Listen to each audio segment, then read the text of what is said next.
Welcome back to the channel, Radio Heads. If you're watching this, I've got something to show you.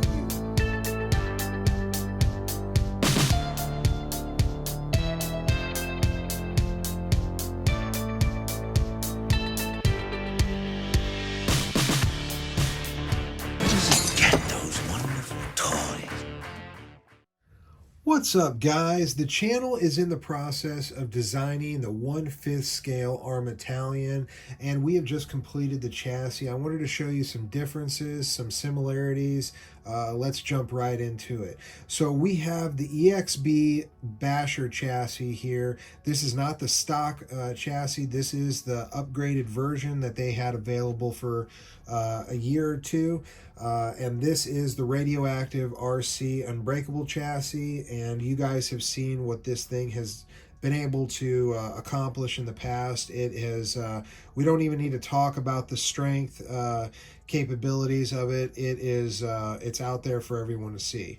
So first off, you're going to see that we've got a set of drill holes right here that we do not have right here, and this is where your servo and ESC would be. This is the bottom of the chassis, front of the chassis, and rear of the chassis. So this would be the opposite side. So your steering servo would be right here, and you don't see anything here because that is one of the problems that we're going to fix in this build. Everybody I hear has got problems with the steering servo, the servo saver setup.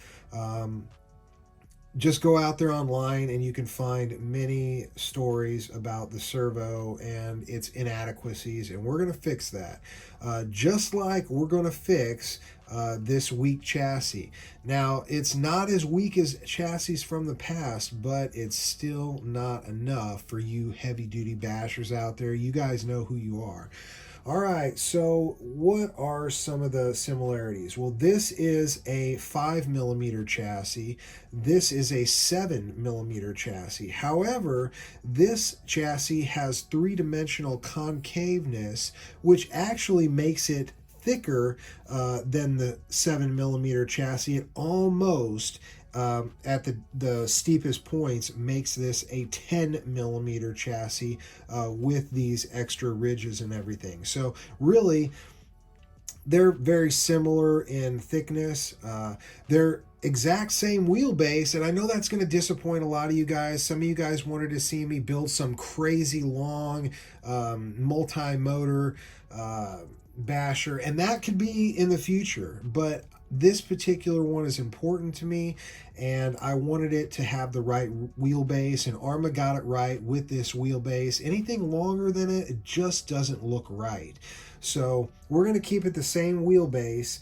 However, we have done some things here, and we're going to be doing some things. We're going to be fixing the bracing system. We're going to fix the cooling system. A lot of you guys are running some big power plants out there, and you guys can't keep them cool. We're going to put every 1/5 scale fan system obsolete with the fan system that we're building on this platform. We're going to do it with an insane power plant. It may or may not have been done before, but this one is going to be successful. I don't think I've seen anybody run the type of motor system that we're going to be running and not overheat and not cook the electronics. So that's going to be something. All right, guys, nobody has ever picked up one of these Arrma chassis and thought, wow, this thing is just built crazy strong. If you take this over your knee, just a little bit of pressure, and I can feel that thing bend and flex all over the place. If I wanted to, I could just give one quick motion and taco this whole chassis and really nothing flat. This chassis, however, I couldn't bend this chassis to save my life. It has just a little bit of flex, but you're not going to get this thing to bend. If you're curious, we drive over these chassis with an F550 with a 2x4 underneath of it and totally distort this chassis in experiments with strength. So this thing is amazing, but are you really saving any weight over the stock chassis and aftermarket basher chassis? Well, let's find out.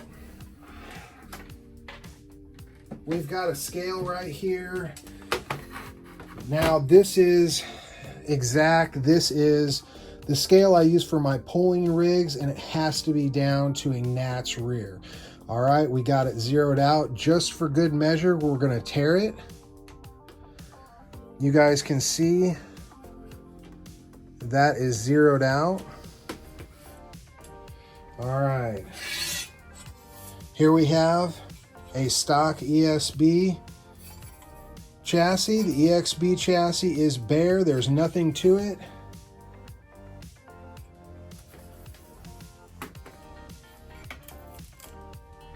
All right.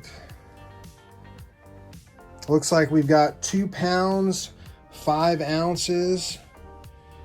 Not bad. Most of your big basher chassis are going to be a little bit bigger than this, a little bit heavier. They're going to weigh anywhere north of 2 pounds, 6 ounces, and north from that. Let's see what the Radioactive RC Unbreakable chassis, how much it weighs.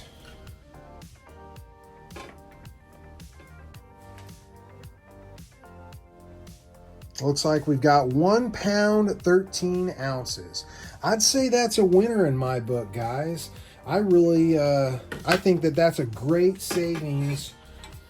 And you might not think a half a pound would be a lot of weight, but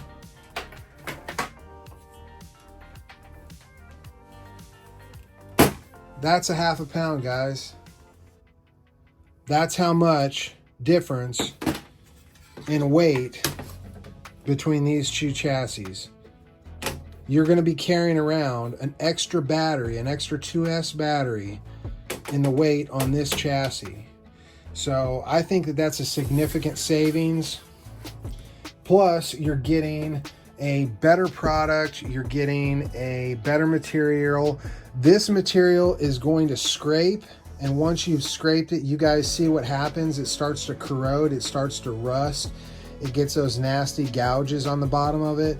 This has got a porcelain finish, and it is anti-corrosion. You can bury this material for a year and dig it up, and it'll have the same white shine after a little polish. It's really amazing material.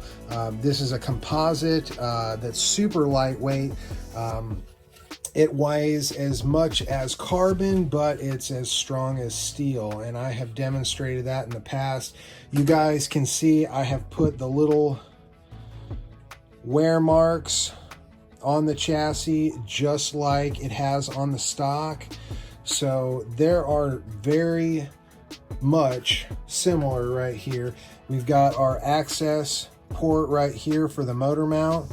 But here's something I want to point out to all you hardcore basher guys out there, okay? This is going to shock all of you guys. All right, so we've got our motor mount right here. Now, the motor mount, this is just a factory stock Arrma motor mount. Nothing different about this.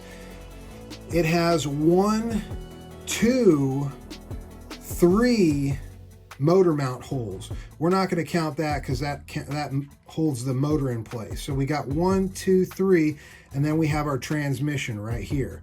All right, check this out, guys. This is our stock chassis, and this is our motor mount lineup right here. There's our port to access that sliding bolt. We have 2 bolts, and there's your transmission. Where's the third bolt that's supposed to be right there? Factory, it comes with 3 bolts that are supposed to be in this motor mount, yet it only comes with 2. Why is that, guys? Why is that? So we're not going to cut any corners here on our build, we actually have those holes right there. Actually, this is backwards. There's our holes right there. So we've got our motor mount hole, our access hole, and we have our 2 motor mount holes, just like this mount was intended. I'm really not sure what to think of that. If you guys have an explanation about why they didn't put that extra hole in the chassis for this motor mount hole, let me know in the comments. Either way, it's got to be fixed. We're not going to carry on this build with missing a motor mount hole. So I wondered if any of you guys knew about that or thought about that, or what is your remedy for that. Do the aftermarket Basher chassis come with an extra hole for this motor mount? Do people just not use it? Comment down below. Bring me up to speed on why Arrma is missing a motor mount hole right here. So right here, it's beyond me. So, all right, guys, we are going to continue on with this Talion build, and I guarantee you it is going to be unlike anything you have ever seen in the RC world. All right, guys, until the next one, we will see you Radioheads later.